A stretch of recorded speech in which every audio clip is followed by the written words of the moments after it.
Okay, just a quick recording on doing the gospel according to Mark here, and it's the English Standard Version. I'm just going to read this, try and do my homework, kind of church homework that needs to be done. And this is Mark, and it begins, it's called the Parable of the Sowers, what they have here. Okay. Again, he began to teach beside the sea, and a very large crowd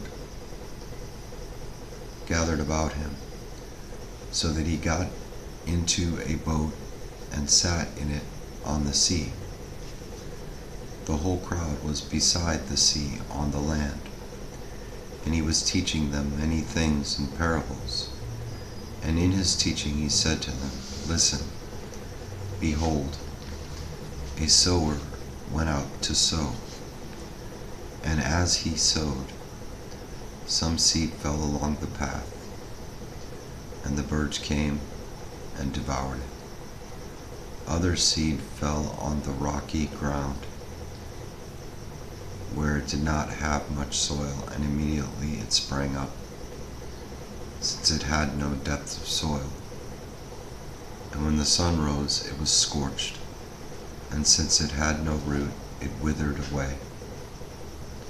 Other seed fell among the thorns, and the thorns grew up and choked it, and it yielded no grain. And other seeds fell into good soil and produced grain, growing up and increasing and yielding 30-fold and 60-fold and 100-fold. And he said, "He who has ears to hear, let him hear." Here in this book they put the purpose of the parables. And when he was alone, those around him with the 12 asked him about the parables. And he said to them, "To you has been given the secret of the kingdom of God. But for those outside, everything is in parables, so that they may indeed see but not perceive, and may indeed hear but not understand, lest they should turn and be forgiven." This is a different version, as you can see. Sorry about the wrinkles in the forehead there. But okay. And he said to them, "Do you not understand this parable? How then will you understand all the parables? The sower sows the word, and these are the ones along the path, where the word is sown. When they hear, Satan immediately comes and takes away the word that is sown in them. And these are the ones sown on rocky ground. The ones who, when they hear the word, immediately receive it with joy, and they have no root in themselves, but endure for a while. Then, when tribulation or persecution arises on account of the word, immediately they fall away. And others are the ones sown among thorns. They are those who hear the word, but the cares of the world, and the deceitfulness of riches, and the desires for other things enter in and choke the word, and it proves unfruitful. But those that were sown on the good soil are the ones who hear the word and accept it, and bear fruit 30-fold and 60-fold and 100-fold.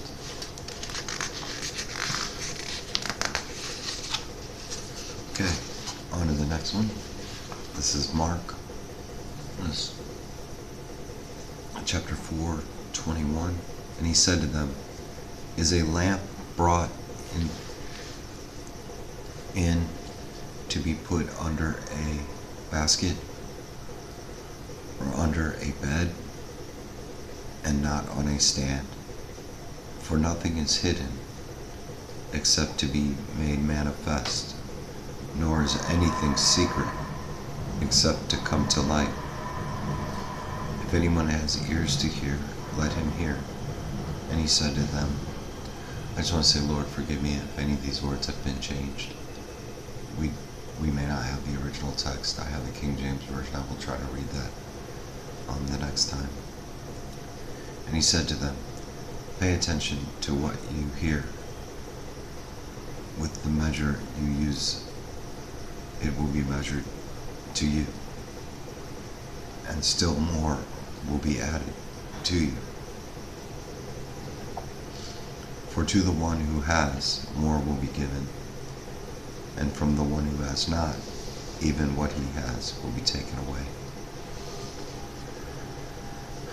The parable of the seed growing. And he said, the kingdom of God is as if a man should scatter seed on the ground. He sleeps and rises night and day, and the seed sprouts and grows. He knows not how. The earth produces it by itself. First the blade, then the ear, then the full grain in the ear. But when the grain is ripe, at once he puts it in the sickle, because the harvest has come.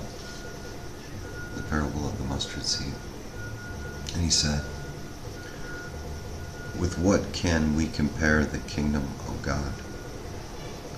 Or what parables shall we use for it? It is like a grain of mustard seed that, when sown on the ground, is the smallest of all the seeds on earth. Yet when it is sown, it grows up and becomes larger than all the garden plants, and puts out large branches, so that the birds of the air can make nests in its shade. With many such parables he spoke the word to them, as they were able to hear it. He did not speak to them without a parable, but privately to his own disciples he explained everything.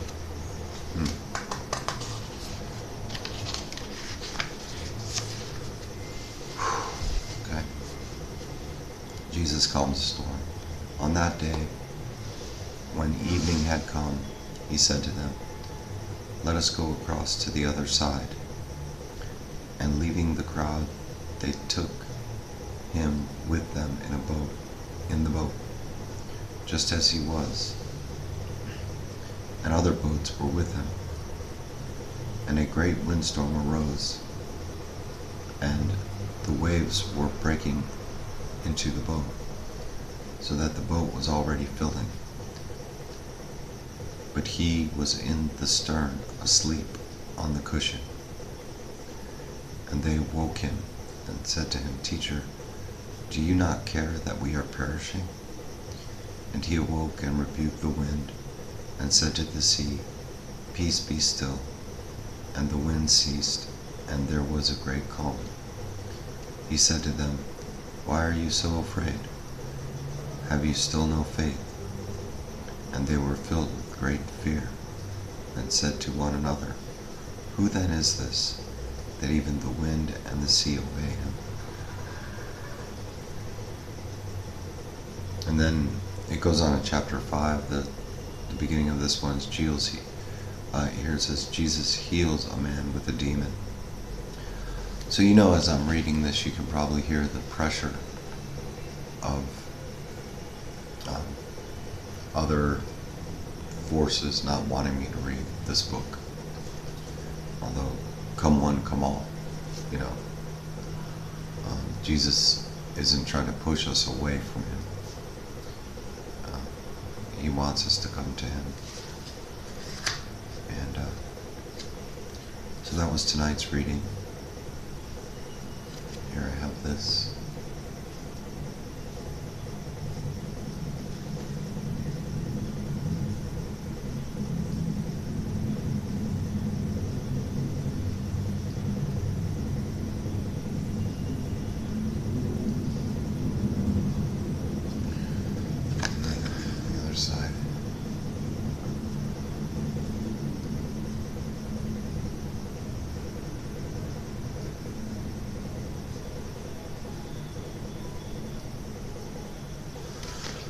All right, y'all, have a good night. God bless you.